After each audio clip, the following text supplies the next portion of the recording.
Halo bro, apa kabar? Spesies katak terbesar di dunia adalah katak Goliath yang bisa mencapai panjang 32 cm dan berat 3 kg. Sedangkan spesies katak terkecil di dunia adalah katak Padoprhine amoensis yang hanya berukuran 7,7 mm. Katak bisa melihat 360 derajat dengan mata bulatnya yang besar dan menonjol. Mata katak juga membantu mereka untuk bernapas dan menelan makanan. Ketika katak menelan makanan, matanya akan tertekan ke dalam rongga mulutnya untuk mendorong makanan ke kerongkongan. Katak bisa berhibernasi selama musim dingin atau musim kemarau. Mereka akan menggali lubang di tanah atau bersembunyi di bawah daun-daun kering untuk menjaga suhu tubuhnya. Katak juga bisa berganti kulit secara berkala untuk menjaga kelembapan kulitnya. Oke, sekarang waktunya berpikir keras. Katak memiliki kulit yang halus dan lembab, sedangkan kodok memiliki kulit yang kasar dan berkutil.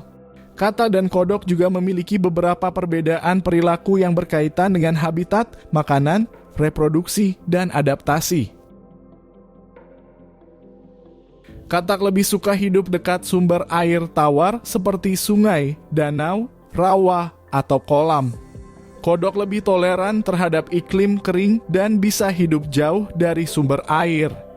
Katak adalah karnivora yang memakan serangga, cacing, siput, dan hewan kecil lainnya.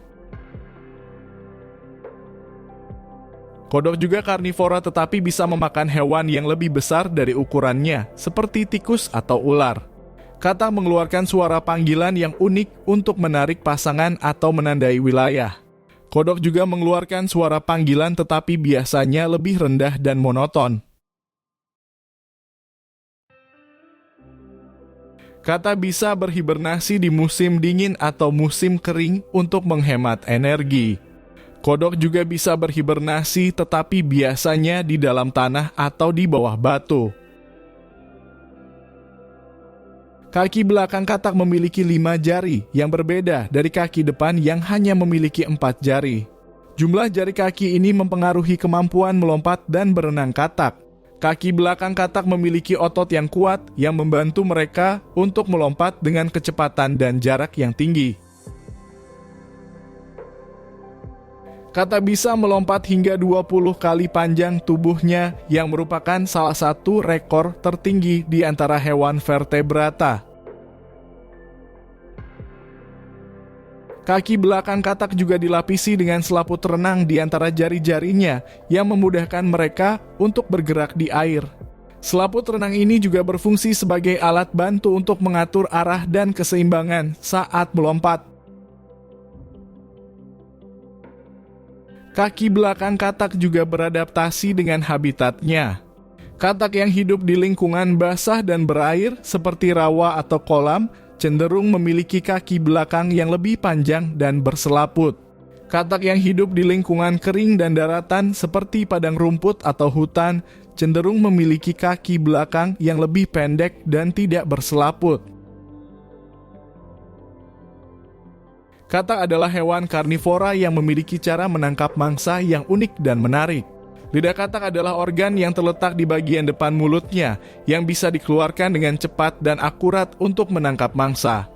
Lidah katak memiliki panjang sekitar sepertiga dari panjang tubuhnya dan bisa memanjang hingga 4 kali lipat.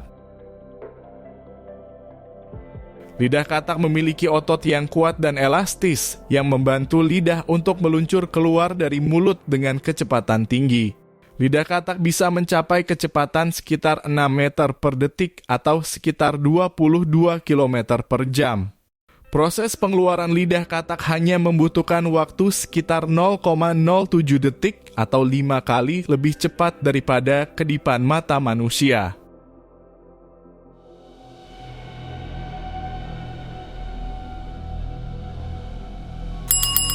Jangan lupa untuk like, komen, dan subscribe channel kami.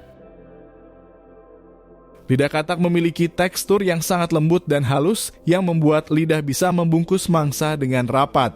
Lidah katak juga memiliki air liur yang khusus yang bisa berubah sifat sesuai dengan kebutuhan.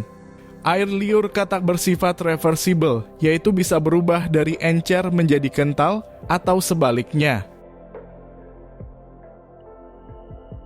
Siklus hidup katak adalah proses perubahan bentuk tubuh katak dari telur menjadi dewasa. Berikut adalah penjelasan tentang setiap tahap siklus hidup katak. Telur.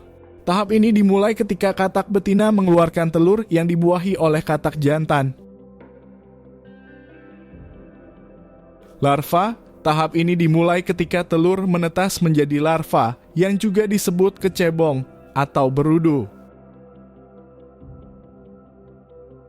Dewasa, tahap ini dimulai ketika larva mengalami metamorfosis menjadi dewasa. Katak dewasa adalah hewan amfibi yang bisa hidup di dua alam, yaitu darat dan air. Timpanum adalah gendang telinga yang terdapat pada katak dan beberapa amfibi lainnya. Timpanum berfungsi untuk mendeteksi suara dan getaran di udara atau air yang penting untuk komunikasi, orientasi, dan prediksi bahaya. Timpanum terletak di sisi kepala katak di belakang mata. Timpanum berbentuk bulat atau oval dan bisa berwarna sama atau berbeda dengan kulit sekitarnya. Ukuran timpanum bisa digunakan untuk membedakan katak jantan dan betina pada sebagian besar spesies katak. Katak jantan biasanya memiliki timpanum lebih besar daripada betina karena mereka lebih aktif dalam mengeluarkan suara panggilan untuk menarik pasangan atau menandai wilayah. Katak betina biasanya memiliki timpanum lebih kecil daripada jantan karena mereka lebih peka terhadap suara panggilan dari jantan. Beberapa spesies katak memiliki cara melindungi diri dari predator yang sangat menarik dan beragam, seperti warna mencolok. Beberapa spesies katak memiliki warna yang mencolok seperti merah, kuning, biru, atau hijau neon. Warna-warna ini berfungsi sebagai peringatan bagi predator bahwa katak tersebut beracun atau tidak enak dimakan.